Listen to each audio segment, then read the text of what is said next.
Ritu Okartes akadēmijas 3. nedēļa. Mācības akadēmijā sāka 12 dalībnieki, bet kopš vakara viņi ir 10. Pirms nedēļas aizgāja mūžīgā studente Made Ērgle, vakar viņai pievienojās viens no puišiem. Mācības Okartes akadēmijā turpina. Un arī nākamā svētdiena mūs priecēs ar dziesmu no kinofilmas, vai no teātra izrādes, vai no kāda mūzikla.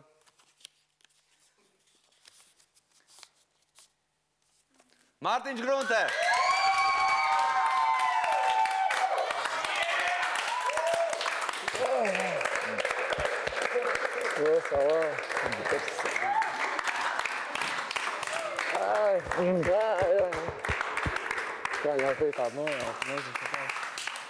Es zināju, ka nevajag dziedāt mīlestības pienekļus. Es zināju. Tev tā dziesma piestāvēja. Vecīt bija labais. Tā nav dziesma, Kristap, tā nav dziesma. Tas ir reāli dziesma normāli. Tu to zini. Šeit ir robeža. Un šeit ir robeža.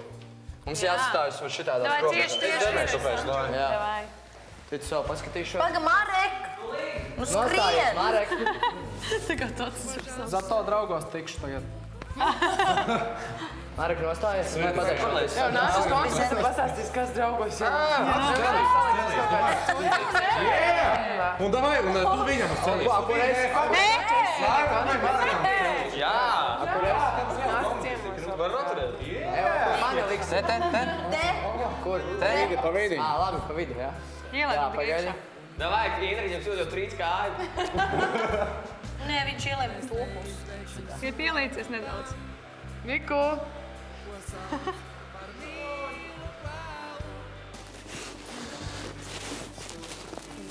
Tā izgāzos īstenībā. Ko tu tagad dziedāji? Jā. Nereāli.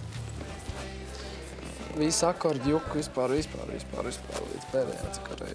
Sadirs, tik sadirs. Labi. Davai. Čau.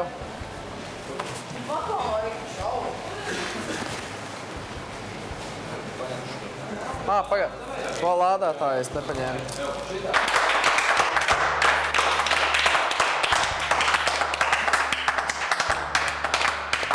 Īstenībā es biju pārliecināts, ka Kristaps paliks, jo viņš tiešām ir baigies šaumens, viņš tiešām interesanti uzvedās un tas viss bija ļoti uzpūst un safabricēts pa viņu, tas viss negatīvais, kas es uzskatu, ka viņš bija viens no perspektīvākajiem dalībniekiem, ļoti jautrs un talantīgs puisis. Patiešām liels prieks, ka viņš vispār iepazinies ar tādu cilvēku. Tu mums trauksi, kiksi. Un tavi smaidi. Dzirkstošais vīrs. Un tavi joki. Un tava ģitāra. Un tava ģitāra, jā. Un tava balss. Tava bungoša. Tavs smaids.